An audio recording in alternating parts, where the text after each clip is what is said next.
How long should you be resting between sets to maximize your gains? Put simply, I tell my clients to rest long enough so that they feel roughly 7 out of 10 recovered before moving on to their next set. If you're doing hard sets and working closely to failure, that's probably going to look like 2 to 3 minutes for smaller muscle groups or isolation movements like curls, calves, and abs. For bigger muscle groups or exercises that use lots of muscles like hack squats, barbell movements, presses and pulls, you're probably going to need at least 3 minutes to feel 7 out of 10 recovered. Let's go a little bit deeper. Do short rest periods burn more fat? No.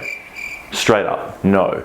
By resting for a short period of time, you'll probably find your heart rate remains higher between sets and you might start sweating a little bit more. But if you're looking to lose body fat, your focus should be on lifting weights to maintain muscle mass and eating at a controlled calorie deficit to encourage your body to lose fat. Do short rest periods build more muscle? Well, maybe. In the 1990s, many people thought the gains from lifting came from the spikes in hormones like testosterone and growth hormone that we typically experience after training. Doing compound lifts with high reps and short rest periods was really good at spiking growth hormone. In the 2000s, we realized that gains came from the training itself and not the hormone spikes. It was just something that was happening at the same time. In 2010, Brad Schoenfeld published a paper which changed the landscape of the fitness industry. In that paper, he suggested 3 potential drivers of hypertrophy. First of these is mechanical tension, which is the tension each muscle fiber experiences during a set. We create more tension by training closer to failure. The second one is metabolic stress, which is the burn sensation we get as metabolites build up in our muscle during that set. And lastly,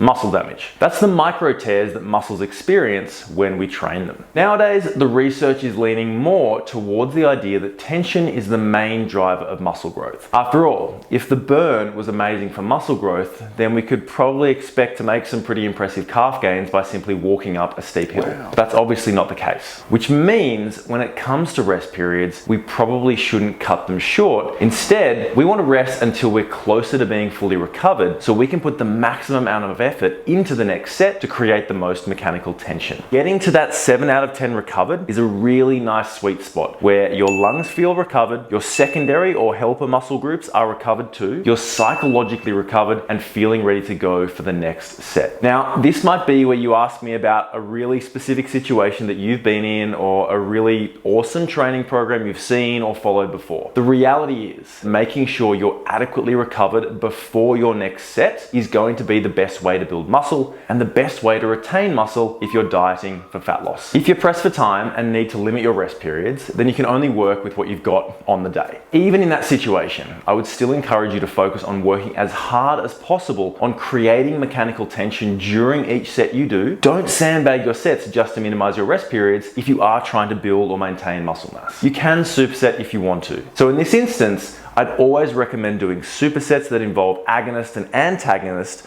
or opposite muscle groups, a chest exercise paired with a back exercise as an example, where you're pushing and then pulling. Your pulling muscles are recovering while your pushing muscles are doing their thing, and then vice versa. Hope that helps. Catch you on the next one.